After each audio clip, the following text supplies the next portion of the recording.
எவரையும் கைவிடாத வகையில் மற்றும் நெறிமுறைகளை அடிப்படையாகக் கொண்ட செயற்கை நுண்ணறிவு குறித்த பொதுவான விழுமியங்களை பகிர்ந்து கொண்டு பரஸ்பரம் கற்றுக்கொள்வதற்கும் கூட்டு முயற்சியுடன் முன்னோக்கிச் செல்வதற்கும் இலங்கை தயாராக இருப்பதாக ஜனாதிபதி அனுரகுமார திசாநாயக்கா தெரிவித்தார். புதுடெல்லியில் நடைபெற்ற AI இம்பாக்ட் 2026 மாநாட்டின் தலைவர்கள் அமர்வில் நேற்று கலந்து கொண்டு உரையாற்றும் போதே ஜனாதிபதி இதனை தெரிவித்தார். செயற்கை நுண்ணறிவு குறித்த இலங்கையின் நோக்கம் என்பது தனித்து வெற்றியை பெறுவது அல்ல என சுட்டிக்காட்டிய ஜனாதிபதி, தனது நாடு AI உட்கட்டமைப்பை பொருளாதார மற்றும் கலாச்சார ஒத்துழைப்பின் அடுத்த எல்லையாக பார்ப்பதாகவும் குறிப்பிட்டார். எனவே பின்வரும் 4 அடிப்படை விடயங்களை மையமாகக் கொண்ட பிராந்திய ஒத்துழைப்பை இலங்கை முன்மொழிவதாக ஜனாதிபதி தெரிவித்தார். செயற்கை நுண்ணறிவை மனிதகுலத்தின் நலனுக்காக பொறுப்புடன் பயன்படுத்துவதை நோக்கமாகக் கொண்டு AI இம்பாக்ட் 2026 மாநாடு புதுதில்லியில் நடைபெற்றது.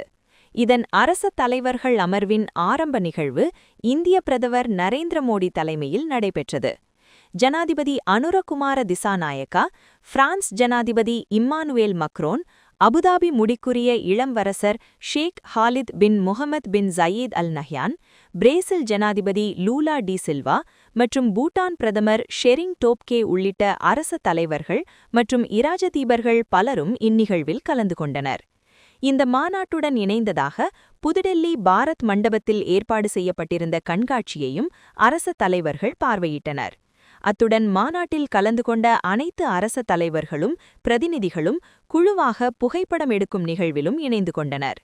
AI இம்பாக்ட் 2026 மாநாட்டின் தலைவர்கள் அமர்வில் ஜனாதிபதி அனுரகுமார திசாநாயக்கா ஆற்றிய முழுமையான உரை வருமாறு.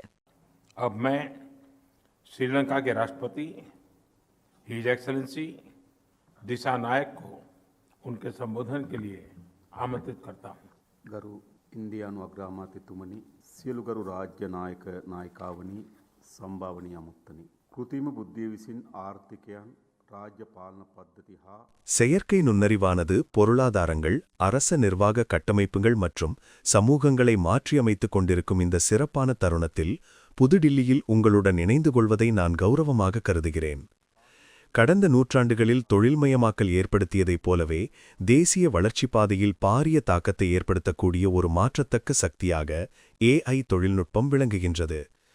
எவ்வாறாயினும் AI தொழில்நுட்பத்தில் வலுவடைந்துள்ள நாடுகளுக்கும் அத்தகைய வசதியற்ற நாடுகளுக்கும் இடையில் அதிகரித்து வரும் இடைவெளியானது பல நாடுகளின் டிஜிட்டல் பொருளாதாரத்தில் பாரிய ஆபத்தை உருவாக்குகிறது. இவ்வாறு பின்தள்ளப்படும் நாடுகள் உலகளாவிய வளர்ச்சி மற்றும் நவீன பொருளாதார வாய்ப்புகளிலிருந்து மேலும் பல்வேறு பக்கவிளைவுகளுக்கு உள்ளாக நேரிடும். இதன் மூலம் நாம் எதிர்பார்க்கும் அனைவரையும் உள்ளடக்கிய நீதியான மற்றும் நிலையான அபிவிருத்தி இலக்குகளும் அச்சுறுத்தலுக்கு உள்ளாகின்றன. பல வளர்ந்து வரும் பொருளாதாரங்களைப் போலவே இலங்கையும் AI தொழில்நுட்பத்தை முழுமையாக பயன்படுத்துவதற்கு தேவையான உட்கட்டமைப்பு வசதிகளை இன்னும் பூர்த்தி செய்யவில்லை. எனவே சரியான நோக்கம் மற்றும் தொலைநோக்கு பார்வையுடன் நாம் நம்பிக்கையுடனும் தயக்கமின்றியும் செயற்பட வேண்டிய தீர்மானமிக்க தருணம் வந்துள்ளது. தொழில்நுட்ப அறிவு கொண்ட இளம் மனிதவளம் இலங்கையில் உள்ளது. மேலும் வலுவான சட்டக் கட்டமைப்பு மற்றும் சர்வதேச கூட்டாண்மைகளுடன் இணைக்கப்பட்ட பொருளாதார கலாச்சாரமும் எம்மிடம் உள்ளன. நாம் தனிப்பட்ட தரவு பாதுகாப்பு மற்றும் சைபர் பாதுகாப்பிற்கான சட்ட கட்டமைப்புகளை நவீனமயமாக்கி டிஜிட்டல் பொது உட்கட்டமைப்பு வசதிகளுக்கு தொடர்ந்து முதலீடு செய்வதுடன் புத்தாக்கங்களை ஊக்குவிக்கக்கூடிய பொதுமக்களின் நம்பிக்கையை பாதுகாக்கக்கூடிய நிறுவனங்களை வலுப்படுத்துகிறோம். AI-யின் நோக்கங்கள், உரிமைகள் மற்றும் பாதுகாப்பு குறித்து உலகம் விவாதித்து வருகிறது. ஆனால் இதுவரை கவனிக்கப்படாத ஒரு முக்கியமான அம்சத்தை நான் சுட்டிக்காட்ட விரும்புகிறேன். அதுதான் கலாச்சார பொருத்தப்பாடு. இந்த தொழில்நுட்பங்கள் மனிதகுலத்தின் கலாச்சார மதிப்புகளையும் திறன்களையும் மேலும் மேம்படுத்த உதவ வேண்டும். உலகத்தரமான AI தொழில்நுட்பம் ஒரு சில மொழிகள் மற்றும் கருத்தியல்களுக்குள் மட்டுப்படுத்தப்பட்டால் நமது தனித்துவமான கலாச்சார பன்முகத்தன்மையை இழக்கும் அபாயம் உள்ளது. இலங்கை, இந்தியா போன்ற நாடுகளுக்கு தமது மொழி மற்றும் கலாச்சாரம் மரியாதையும் நம்பிக்கையும் அடிப்படையாகும். அத்தகைய கலாச்சார பொருத்தப்பாடுகளை அடைய விரிவான ஒருங்கிணைப்பு மற்றும் பாதுகாப்பும் அவசியம். இதன்போது நமது உள்ளூர் மொழிகளையும் கலாச்சார அறிவையும் டிஜிட்டல் மயமாக்கி அவற்றை செயற்கை நுண்ணறிவு கட்டமைப்புகளில் ஒருங்கிணைக்க வேண்டும்.